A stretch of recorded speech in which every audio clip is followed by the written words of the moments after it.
Hello and welcome to Shivi. Shivi is founded at the University of Cambridge.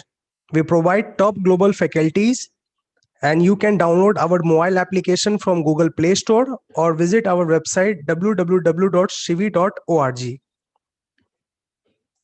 Shivi mission is to provide education for all. तो आपको IIT और NEET के top faculties provide किए जाएंगे, जैसे कि doctors और आईआईटीएन, जो कि आपके एंट्रेंस एग्जाम पास करने में आपकी मदद करेंगे। और हमारा कोर्स आप एक्सेस कर सकते हैं 500 रुपये महीने में। और सब्सक्राइब करिए हमारे YouTube channel to get access to more such free videos. Hello and welcome to She. तो मैं आपका bio educator Ayan Arun. I am a first year medical student at IPGMER and SSKM hospital and मैं आपको botany पढ़ाऊंगा। Okay, सो मैं start कर रहा हूँ with the most important topic of botany, that is plant physiology. ठीक है, एंड प्लांट फिजियोलॉजी में भी मैं जाऊंगा विद स्टार्टिंग विद फोटोसिंथेसिस, क्योंकि आप जानते हैं फोटोसिंथेसिस सबसे इंपॉर्टेंट चैप्टर होता है। ठीक है, प्लांट फिजियोलॉजी का बहुत कॉन्सेप्चुअल टॉपिक है, कुछ फैक्ट्स याद नहीं करने, बस हमें बेसिकली कुछ कुछ साइकिल्स दिमाग में होने चाहिए एंड कुछ कुछ जो छोटे छोटे मतलब जो पॉइंट्स आते हैं, है ना, जो साइंटिस्ट के पॉइंट्स आते हैं या कुछ लाइट रिएक्शन डार्क रिएक्शन के बीच का डिफरेंस आता है, तो हमें बस इस चैप्टर में इन्हीं चीजों को देखना है। ठीक है, रिसेंट जो ट्रेंड्स आया ना नीट का, जिसमें हमने देखा है कि प्लांट फिजियोलॉजी के questions compare to the plant diversity के क्वेश्चंस ज्यादा आ रहे हैं। ठीक है, तो हमें इस चैप्टर को बहुत अच्छे से पढ़ना है, प्लांट फिजियोलॉजी को, और फोटोसिंथेसिस को एकदम मतलब फिंगर टिप्स पे लाना है। ठीक है, हमें चैप्टर को फिंगर टिप्स पे लाना है। एंड मैं तो यार बेसिकली एकदम सीधा रॉ मटेरियल हूँ, सीधा कच्चा माल हूँ। ठीक है, अभी अभी मैंने अपना नीट क्लियर किया है। ठीक है, मैंने नीट क्लियर किया है एंड मैं जानता हूँ कि सबसे इंपॉर्टेंट जूलॉजी से भी ज्यादा इंपॉर्टेंट कौन है? बॉटनी इंपॉर्टेंट है। ठीक है, एंड बॉटनी में भी कौन इंपॉर्टेंट टॉपिक्स है? तो जो फैक्चुअल नहीं, जो मेरे कॉन्सेप्चुअल टॉपिक्स है, जैसे प्लांट फिजियोलॉजी हो गया, जेनेटिक्स हो गया। ठीक है, so let me start with plant physiology without wasting much time. And मैं सबसे पहले स्टार्ट करूंगा विद फोटोसिंथेसिस। ठीक है, तो कौन से चैप्टर से स्टार्ट कर रहे हैं हम? अपने स्टार्ट कर रहे हैं with photosynthesis.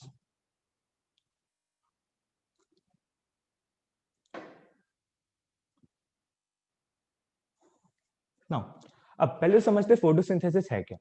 So photosynthesis is the process by which green plants prepare their own food. ठीक है, क्या करते हैं ग्रीन प्लांट्स? अपना फूड प्रिपेयर करते हैं। किससे? By this process. अच्छा, तो ग्रीन प्लांट्स अपना फूड प्रिपेयर करते हैं। ये जो फूड होता है ये डायरेक्टली एंड इनडायरेक्टली पूरे लिविंग बींग्स को सस्टेन करके रहता है। वी नो दैट प्लांट्स तो यार फोटोसिंथेसिस पे बेसिकली डिपेंडेंट है अपने फूड के लिए, बट हम एनिमल्स भी प्लांट्स पे डिपेंडेंट है फूड के लिए। तो फोटोसिंथेसिस मेरे एक बहुत ही इंपॉर्टेंट प्रोसेस हो गया। ठीक है, इसका बेसिक बेनिफिशियरीज क्या हो गया, यूजेस क्या हो गया? तो इसका पहला यूज तो हो गया भाई कि ये सोर्स ऑफ फूड है, सोर्स ऑफ फूड है। एंड सेकेंड इंपॉर्टेंट चीज हो गया कि जो फोटोसिंथेसिस के प्रोसेस में जो मेरा ऑक्सीजन रिलीज होता है, this oxygen sustains the whole universe. ठीक है, सस्टेन्स यूनिवर्स गलत होगा, क्या ना, सस्टेन्स द होल अर्थ। ठीक है, हम जानते हैं लिविंग ऑर्गेनिजम्स ऑक्सीजन पे डिपेंडेंट होते हैं फॉर रेस्पिरेशन, एंड प्लांट्स को भी अपना ऑक्सीजन चाहिए रहता है। ठीक है, टू मेक देयर फूड, तो ऑक्सीजन रिलीज होता है ऐसा बाई प्रोडक्ट। ठीक है, जो बहुत इंपॉर्टेंट होता है। तो ये तो दो बेसिक यूजेस हो गया। तो इतने सारे यूजेस हमने पढ़ा फोटोसिंथेसिस के बारे में, तो समझ में आया कि photosynthesis is the basis of life on earth. Photosynthesis क्या है? Basis of life on earth, basis of life on earth. ठीक है, तो ये तो हो गया फोटोसिंथेसिस के बारे में एक बेसिक इंट्रो जो आप सबको पता है। अब मैं बात करूंगा फोटोसिंथेसिस के कुछ फीचर्स के बारे में। ठीक है, तो फोटोसिंथेसिस का सबसे पहला फीचर हो गया कि it is an endergonic process. अच्छा, एंडरगोनिक प्रोसेस क्यों हम कह रहे हैं एंडरगोनिक प्रोसेस है फोटोसिंथेसिस? क्योंकि फोटोसिंथेसिस के प्रोसेस में मेरा क्या होता है? एनर्जी का इनपुट होता है। हमें एनर्जी का दरकार होता है फोटोसिंथेसिस चलाने के लिए, तो हम क्या बोले? फोटोसिंथेसिस मेरा एक एंडरगोनिक प्रोसेस है। ठीक है, क्योंकि इसमें क्या हो रहा है? सनलाइट की एनर्जी को हम इनपुट ले रहे हैं। ठीक है, तो photosynthesis is an endergonic process. Next, photosynthesis मेरा एक रिडॉक्स प्रोसेस है। रिडॉक्स प्रोसेस कैसे हुआ? आप जानते हैं रिडॉक्स में क्या आता है? रिडक्शन आता है एंड ऑक्सीडेशन आता है। तो फोटोसिंथेसिस में रिडक्शन होता है किसका? कार्बन डाइऑक्साइड का, जिससे क्या मिलता है? कार्बोहाइड्रेट मिलता है। और ऑक्सीडेशन किसका होता है? तो वाटर का ऑक्सीडेशन होता है, जिससे हमें ऑक्सीजन मिलता है। लाइट रिएक्शन में पढ़ते हैं हम लोग ना ऑक्सीडेशन ऑफ वाटर, और डार्क रिएक्शन में क्या पढ़ते हैं? Reduction of CO2। तो मेरा फोटोसिंथेसिस कुल मिला के एक रिडॉक्स प्रोसेस हो गया। बढ़िया। अब हम बात बोलते हैं कि फोटोसिंथेसिस मेरा एक फिजिको केमिकल प्रोसेस हो गया। Physico chemical process, physico chemical process क्यों बोले? तो देखो, फोटोसिंथेसिस की प्रोसेस में मेरा energy in its physical form को हम energy in its chemical form में कन्वर्ट कर रहे हैं, है ना। जैसे समझो, मेरा जो सनलाइट का जो एनर्जी है, सनलाइट का एनर्जी वो तो अपने फिजिकल फॉर्म में है।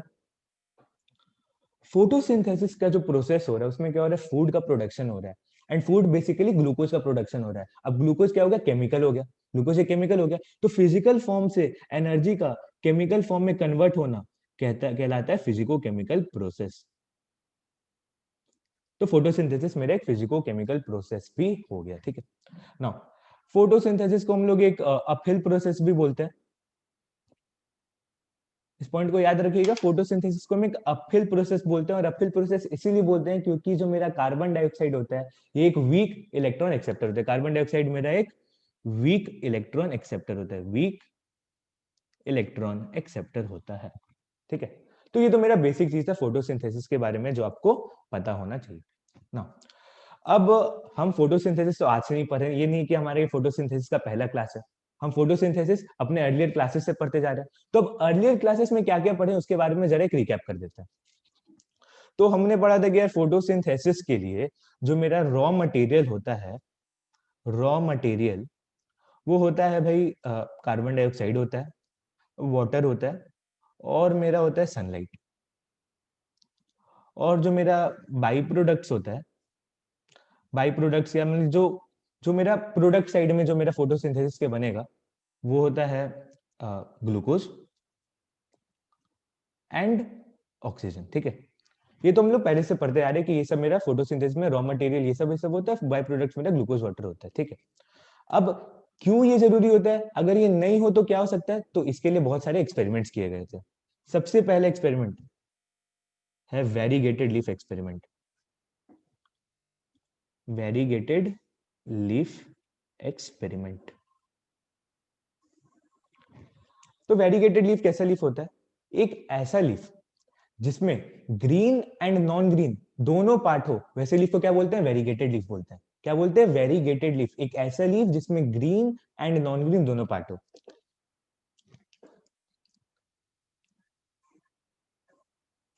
समझिए एक लीफ है ये, ठीक है, ये एक लीफ है। इस लीफ का जो ये वाला पार्ट है, ये वाला पार्ट है, ये है नॉन ग्रीन। क्या है ये, नॉन ग्रीन पार्ट, ये है नॉन ग्रीन पार्ट। और ये जो पूरा पार्ट है ये है मेरा ग्रीन पार्ट। तो हम जानते हैं कि फोटोसिंथेसिस कहाँ होता है, तो फोटोसिंथेसिस मेरा green part of the plants में होता है। मैंने पहले फोटोसिंथेसिस की डेफिनेशन बोला था, photosynthesis is the process by which green parts of the plant prepare their own food by prepare their own food, ठीक है। ये मैंने बोला था वेरीगेटेड लीफ, मतलब ये मैंने बोला था फोटोसिंथेसिस के बारे में। तो ग्रीन पार्ट में होगा फोटोसिंथेसिस, हाँ होगा, क्योंकि इसमें क्या, इसमें क्लोरोफिल होता है। क्लोरोफिल एक पिगमेंट, हम बाद में आगे पढ़ेंगे कि क्लोरोफिल एक पिगमेंट है जो क्लोरोप्लास्ट में होता है, which is responsible for photosynthesis to take place, ठीक है। तो ग्रीन पार्ट में तो क्लोरोफिल होगा, तो भैया फोटोसिंथेसिस होगा। पर नॉन ग्रीन पार्ट में फोटोसिंथेसिस नहीं होगा। अब ये कैसे चेक करेंगे कि भाई फोटोसिंथेसिस हुआ या नहीं हुआ, इसके लिए हम लोग करते हैं एक स्टार्च टेस्ट, ठीक है। हम जानते हैं आयोडीन पेपर, आयोडीन पेपर क्या होता है ना, जब स्टार्च के संग रिएक्शन करता है ना तो ब्लू ब्लैक में कन्वर्ट होता है। मैं लिख देता हूं, आयोडीन पेपर जब स्टार्च के संग मिलता है तो ये ब्लू ब्लैक में कन्वर्ट होता है। तो हम क्या करेंगे कि इस एक्सपेरिमेंट में हम ग्रीन पार्ट के ऊपर रखेंगे, जो मेरा ग्रीन पार्ट के ऊपर रखेंगे आयोडीन पेपर, और नॉन ग्रीन पार्ट के ऊपर भी रखेंगे आयोडीन पेपर, और चेक करेंगे कौन ब्लू ब्लैक में कन्वर्ट हुआ। तो हमें पता चल रहा है कि जो ग्रीन पार्ट के ऊपर जो हम आयोडीन पेपर रखे थे वो ब्लू ब्लैक में कन्वर्ट हुआ, पर जो नॉन ग्रीन पार्ट के ऊपर रखे थे वो ब्लू ब्लैक में कन्वर्ट नहीं हुआ। So this is a test, confirmatory test for starch. और इससे हमें पता चल जाता है कि हाँ भाई नॉन ग्रीन पार्ट में फोटोसिंथेसिस नहीं हुआ, ग्रीन पार्ट में फोटोसिंथेसिस हुआ। ये तो था मेरा पहला एक्सपेरिमेंट। अब मेरा एक और एक्सपेरिमेंट है, उसमें हम क्या करते हैं ना, उसमें हम ये बताते हैं कि how light is essential for photosynthesis to take place. तो मैंने रखा एक लीफ, ठीक है, एंड लीफ के एक स्ट्रिप पे मैंने ब्लैक पेपर से कवर कर दिया। तो ब्लैक पेपर से एक स्ट्रिप को कवर कर दिया। अब ब्लैक पेपर से जिस स्ट्रिप को कवर कर दिया उस लीफ के उस पार्ट में तो मेरा फोटोसिंथेसिस नहीं होगा। क्यों नहीं होगा? क्योंकि उधर लाइट गया नहीं है।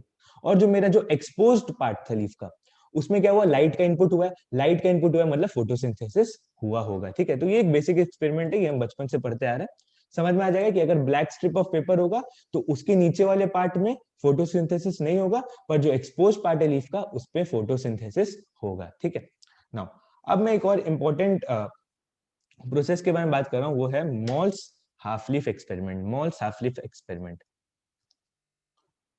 Malls half leaf experiment. Now malls half leaf experiment क्या कहता है कि मॉल ने अपने इस एक्सपेरिमेंट से ये प्रूव किया था कि carbon dioxide is necessary for photosynthesis to take place. कैसे? उन्होंने क्या किया था कि एक लीफ लिया था, एक लीफ लिया था, और उस लीफ को क्या किया था ना, हाफ ऑफ द पार्ट को एक एक बीकर में एनक्लोज कर दिया था, and the other half was exposed to the air. Now, since the other half was exposed to the air, it got the input of carbon dioxide, while the other half, which was enclosed in the test tube, didn't get exposure to carbon dioxide because उस beaker में हमने रख दिया था potassium hydroxide soaked cotton. क्या रखा था? याद रखना, पोटेशियम हाइड्रोक्साइड सोक्ड कॉटन। जो पोटेशियम हाइड्रोक्साइड होता है ना, it is an excellent absorber of carbon dioxide. तो अगर पोटेशियम हाइड्रोक्साइड कार्बन डाइऑक्साइड को पूरा एब्जॉर्ब कर लिया बीकर के अंदर, तो बीकर के अंदर के एटमॉस्फेयर में कार्बन डाइऑक्साइड एब्सेंट होगा, और अगर कार्बन डाइऑक्साइड एब्सेंट होगा तो फोटोसिंथेसिस नहीं होगा। और फोटोसिंथेसिस कैसे नहीं होगा? तो उसके लिए हम स्टार्च टेस्ट कर लेंगे, जो हमने आयोडीन पेपर में जो स्टार्च टेस्ट पढ़ा था। ठीक है, तो बेसिक एक्सपेरिमेंट में मॉल साफ लीफ, एक बार फिर से रिकैप कर लेते। क्या है? एक लीफ को मॉल ने क्या किया था, एक टेस्ट ट्यूब में एनक्लोज किया गया था। दी one half was enclosed in the test tube and the other half was exposed। जो enclosed part था उसमें था पोटेशियम हाइड्रोक्साइड। पोटेशियम हाइड्रोक्साइड ने क्या किया? कार्बन डाइऑक्साइड को एब्जॉर्ब कर लिया, और कार्बन डाइऑक्साइड को एब्जॉर्ब कर लिया तो क्या था? वहां पे कार्बन डाइऑक्साइड उस मीडियम में नहीं था, तो फोटोसिंथेसिस मेरा नहीं हुआ।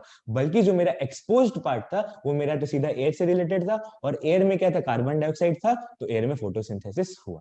ठीक है, so this was the basic intro of photosynthesis. Okay, तो अब हम लोग क्या करेंगे, हम लोग धीरे धीरे हम लोग साइंटिस्ट के बारे में पढ़ेंगे। ठीक है, साइंटिस्ट के बारे में पढ़ेंगे, उन साइंटिस्ट का क्या क्या रोल था for making us understand photosynthesis in a better way, उसको हम लोग पढ़ेंगे। ठीक है,